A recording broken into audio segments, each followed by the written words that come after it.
Hello and welcome to the official podcast of Palate Exposure, featuring Ilona Thompson, a podcast for those seeking the ultimate in wine, food, and travel. Each week she interviews winemakers, chefs, celebrities, and a variety of guests that shape the way we enjoy life. So it was always my way. That was my father's way of kind of getting his foot in my rear end and going, get going. It is such a simple truth, but please, you guys, whoever's listening, and I'm saying this to myself first and foremost, please be mindful of the fact that this life is unique and make the most of it. Absolutely. You know what? Use it up. Don't hurt people. But short of that, But live out loud. get nuts. Well, you're a poster child for living to the fullest. So now I have to ask the curiosity question. What does David Arthur Long drink? What's in your cellar? I mean, how do you party? What do you... I have to know. Okay, so it's all... If you're on a pub crawl with me, if we're doing a crawl, right, and we're drinking, it's going to be a night of just... we're going to probably open with some great tequila, either great margarita, have them tone down the sugar on that. We probably are going to make it really simple. It's probably going to be some lime, some tequila. So tequila is your spirit animal. That seems to be. I've Got it. Work myself. I try to leave it alone, but it keeps coming back. It likes you. There's too much crazy eating. It's wrapped around. So we'll probably open with that because that's a good way to get. Yes. It's like a defibrillator, right? You're gonna get a little zap. You get a tune-up right then and get going on your evening. And then I'm gonna drink, honestly, what wines are recommended to me that night. Someone say, "Oh, David, you should try this. I'm gonna try that." It can be wines. It's not gonna be wines just from Pritchard Hill or just from Napa Valley. Got it. It might be Sonoma. It could be something from Paso. It can be anywhere. But I'd love it to be interested. And I'm trying to, I'm not going to toss out a ho-ho wine, certainly in front of someone. But if no one's looking and the wine is kind of ho-hum or way out of balance, and I think there's a better wine waiting that evening, I'm probably going to move that glass to the side. Yeah. And I now have got this breath alcohol device that where I used to get on the road and drive thinking I was just fine. Mm-hmm. It's amazing now that you check your alcohol and you blow over. And so now we Uber nonstop. And my company David Arthur has a rule here in our company that we will pay for your Uber anywhere, anytime. How about that? That's wow. So none of our people have an excuse to get on the road. We'll take it. Really important. You can charge your Uber to us. That's absolutely awesome. I'm sure it's a great place to work for many reasons, including this one. So as far as just your wine journey, not a fan of that word, but I can't think of a better one. It sounds reality TV-ish. Has there been some epiphanies along the way, both from your neighbors, Napa Valley in general, or worldwide? The bottles that made you sit up and go, this is a moment. This is so significant right now. There has been some wines, but it's been crazier than you might imagine. It's been drinking these Armagnacs or these Madeiras that have so held underrated. So well, yes. That have you're drinking like pre-Civil War. It's crazy. Yes. It's crazy, and they're out there. Yeah. And I can remember I was in a kitchen in Dallas, Texas, some years back. And someone said, just a second, I'm going to run home. They ran home, came back with all these bottles. And if your head doesn't spin around, when you drink a bottle of something the grapes were picked for that pre-Civil War, if you don't stop and think about this, and something that I stop and think about all the time is, we're taking a juice, right? Yes. Fermented. It's thought of as a food product, right? We're taking a food product. We age it, right? We age it for 15, 20 years, and then we open it up and we try it. I think about that. It's a food product. When would you ever go to your pantry, open a can of corn that's 20 years old? I dare you to try it. Yeah. So we are canning a product. Oh. And you are trusting us that you can open 20 years later. And not only do you want it to be great, I'm hoping it doesn't kill you. I mean, it's really crazy when you break this stuff down like this. It's a fresh perspective on aging. Oh my God. We all love to wax poetic about it, but Yeah. you're right. I have to tell you that when I opened my fondue restaurant, in I think 75 maybe, I think it was 75, 74, 75, the 73 Mouton came out, and it's not known as a great vintage, but it was a vintage where they got rated as a second growth. And then they got that changed to a first growth. That's and so right, I remember. I think in French it says, reading that, excuse me. second I was, first I am. Mouton never changes. This is all in French, right? And I got this. Well, there's an irony in that to share with you that, as I told you, my background was art. And I dropped out of school. Yeah. But I was at this house that I would rent with my other roommates who were still in college because I could live there for, my rent was $33 a month. So it was great rent, right? So I was there, and none of us had any money, but it would be Friday night, and we'd watch a movie. Maybe we'd get some beer, we'd get a pizza, and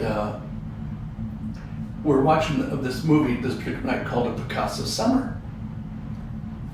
And the movie wasn't probably all that great. I've seen it recently, it's actually not that good. But that night, being a little bit loaded, it was a pretty good movie.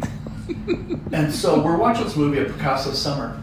And I say to my roommates, the other four guys on the couch, I said, we need to call that bad boy. My roommates say, call who? And I said, we need to call Pablo Picasso. And they said, David, you are so high, you cannot call anybody. I said, watch. I go to the phone, and remember rotary dial phones, right, back in the day? Rotary dial phone on top of, we had a TV, a console, right, the TV, sitting in a big console.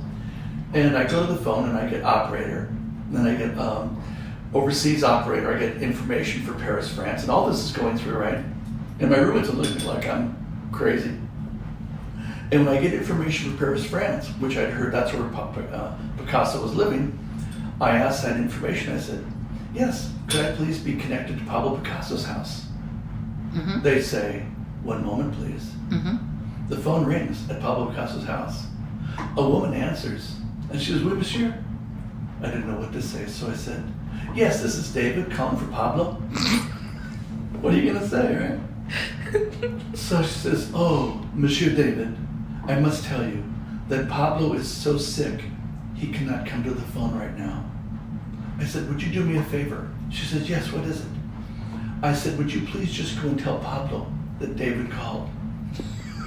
And we say goodbye, hang up the phone.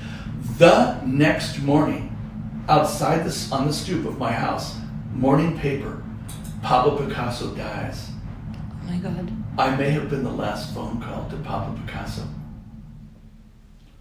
To which, of course, my friends nowadays, of course, came up with this right away. They said, hey, David, if I'm sick, don't call me. No words. And it's one of those stories, it doesn't really go anywhere. It's kind of a crazy story, it doesn't go anywhere. But It actually, in my mind, it does. It goes to who you are. Yeah.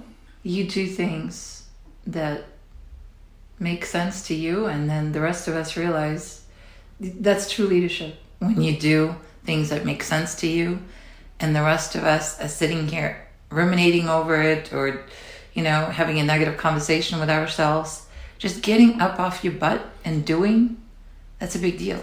It's that old story that we all have been told by your parents forever. Nothing ventured, nothing gained. If you don't jump out there, you may get your head shot off, so what? So someone tells you, hey, you're not talking to those people. You have to do it. You have to try it. And now you have one of the most unique stories I've ever heard, and I've heard a lot of stories. How about that? My life has now just become a collection of stupid stories. That's stupid stories is what I have. That, and my job here at the winery really now is just blending wine. That's really what I do here. Blend wine and then travel.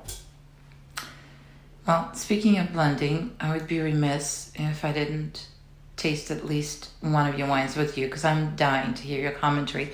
I'm going to pause this, you guys. Just hold on. it's not over yet. I know you guys want to hear a lot more, so we're going to indulge you for a little bit more, and to be continued. Well, here comes my favorite sound. I'm actually having David Arthur Cabernet Sauvignon 2015 3 acre. That sounds pretty small. Small little vineyard. Yeah, this is, I felt like right now, people always ask me, which one of your wines do you like best? Yeah. And I used to think it was so simple and so silly when a winemaker would say, oh, these are, they're my children. Yeah. And then you get into this business and actually you realize that you are silly, and it does sound like that, but it's the truth in that. And the reason I say, one day I will like one of my wines better, another day it's this wine, and they move around. And it's funny too how even the people here will say the same thing. Will say, "Oh, have you tasted the 3 acre recently? It's in a really nice place right now." And then it can jump to Le Boucher, the butcher, or it could jump to. I also make Nebbiolo because I'm a wannabe Italian. I'm not Italian. I'm a wannabe. That's what Sangiovese and Nebbiolo. No, but I mean, when I first purchased, Mary Taggio, I was convinced in my head, don't ask me why, that you have some Italian roots. Mm-hmm. It just automatically, mine goes. Can I just say, wow? Thanks. This is my first time trying this wine. It's fun. It's a fun wine. Okay, let's flesh out the fun part because I cannot stop smelling it. So, my father has always said that one thing you notice about the wines of Pritchard Hill is that there is a common thread, and that thread he feels like is the vein of soil that comes through in these wines.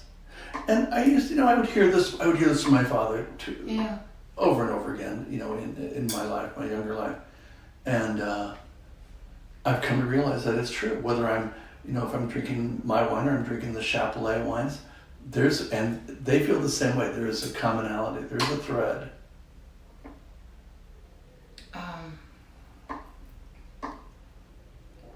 If I were to start describing individual flavors, you would read like a scroll. Thanks. There's so much there. Thanks.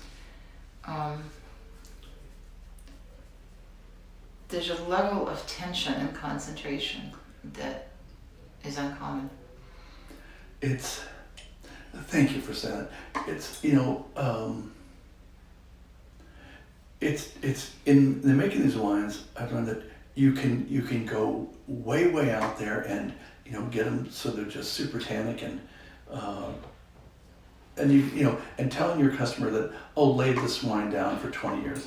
Well, that's all good and well, if you're 25 years old. But as I'm up there in years, I could get hit by a bus tomorrow. I don't plan on laying any wine down. So consequently, I'm drinking a lot of my wines young. But I always say, here, don't make a wine that is so tannic that it has a nuclear half-life of 50,000 years, right? I mean, and then don't try and sell that then to your customer. That's crazy. Bo Barrett, Chef de Montalena, we used to always joke about how people would press, when they were pressing out the reds after fermentation, they'd press them out because there's all this juice, all this wine held in those cakes, right? This pressed, these old skins. And he would always tell his people, don't press them out so hard that what's left inside the press becomes a fire hazard. Leave something there. It's okay. It's okay to throw it out while it's still wet. Don't try because it's going to be so tannic. No one's going to be able to approach it. Nobody loves tannins. Or maybe some random somebody somewhere. Whoops, that was my inside voice. But just seriously, you can't. Yes, there's resolved tanninism but nobody loves tasting tannins. Give it some to age. Yeah. But don't go crazy. Thank God for people like you. Can't just say that.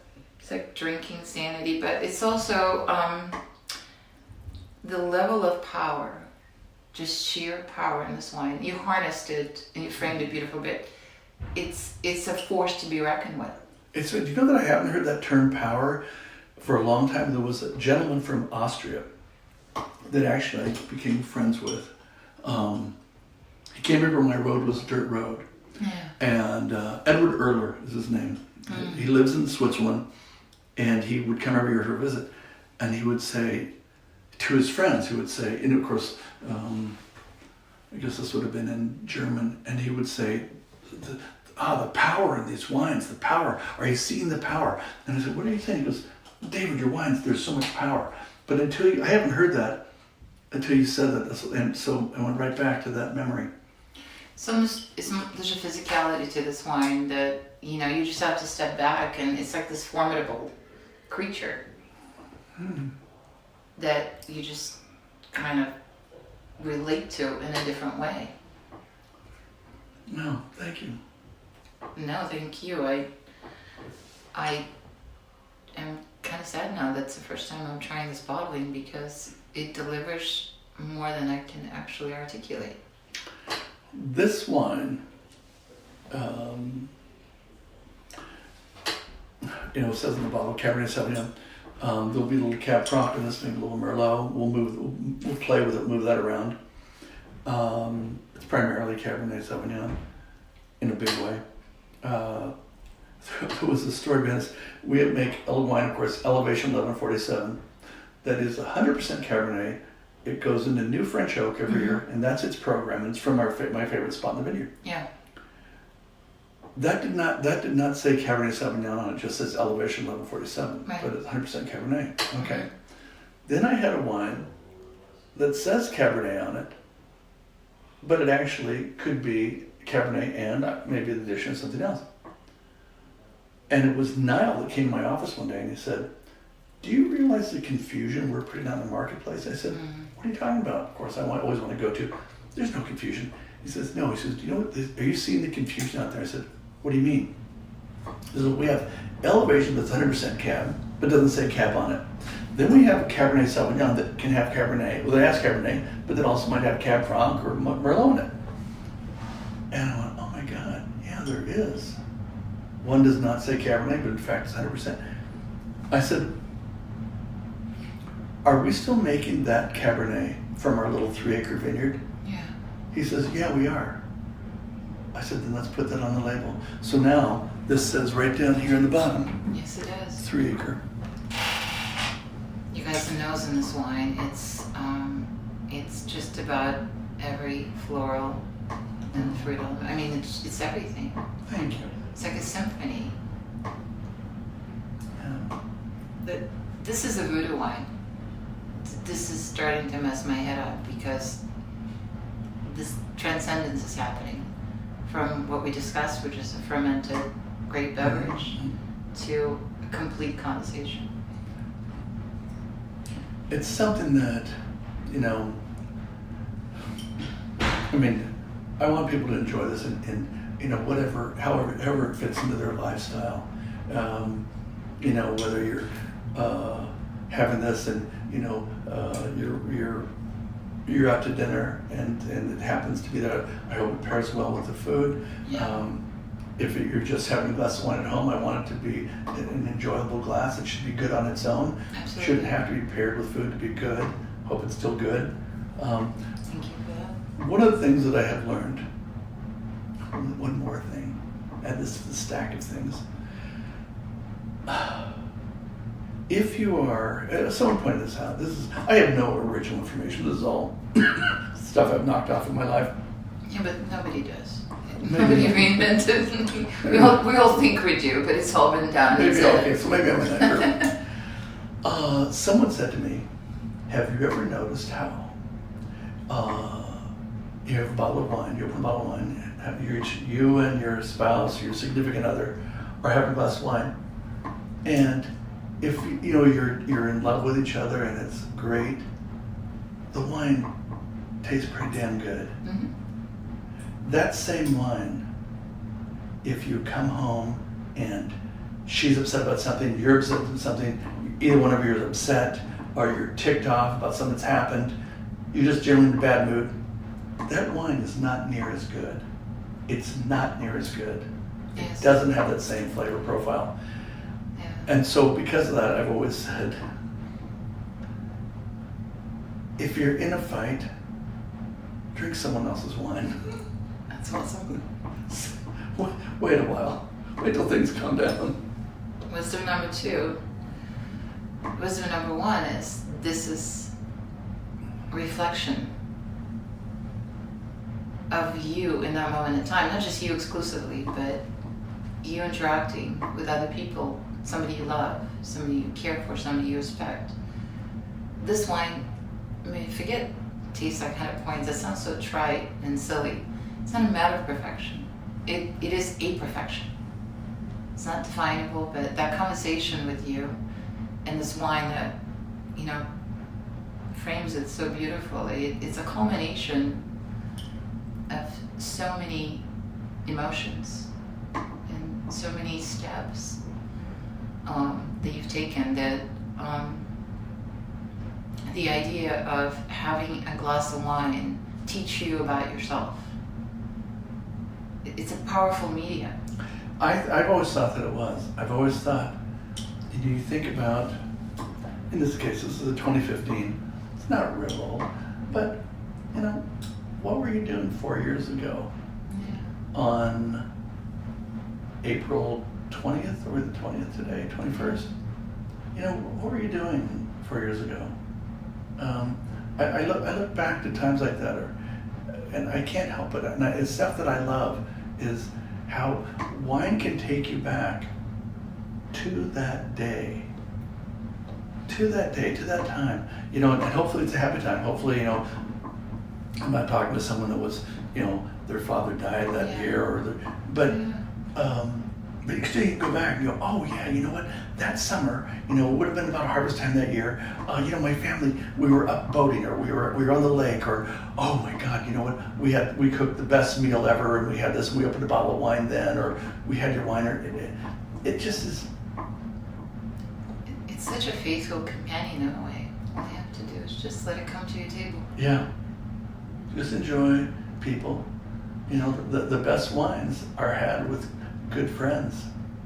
You know, I always say we make wines every day. The best times are when we drink them together. On that powerful note, I really hate to have this conversation come to a close, but I hope that it's just the beginning. You guys can write to me and write to David Vineyards. There's your my email address is really simple. I always say it's really complicated. David@davidarthur.com. Oh my God. I'm not responsible for the onslaught of email that I'm sure is coming, but just share your thoughts. Ask for another show, because I know I would really like one. There's so much more to discuss. I've so enjoyed getting to know you, and thank you, me too. With gratitude. Talking with you, loved it. Thank you so much. And thank you. Thanks again for tuning in to the official podcast of Palate Exposure featuring Ilona Thompson. We'll see you again next week.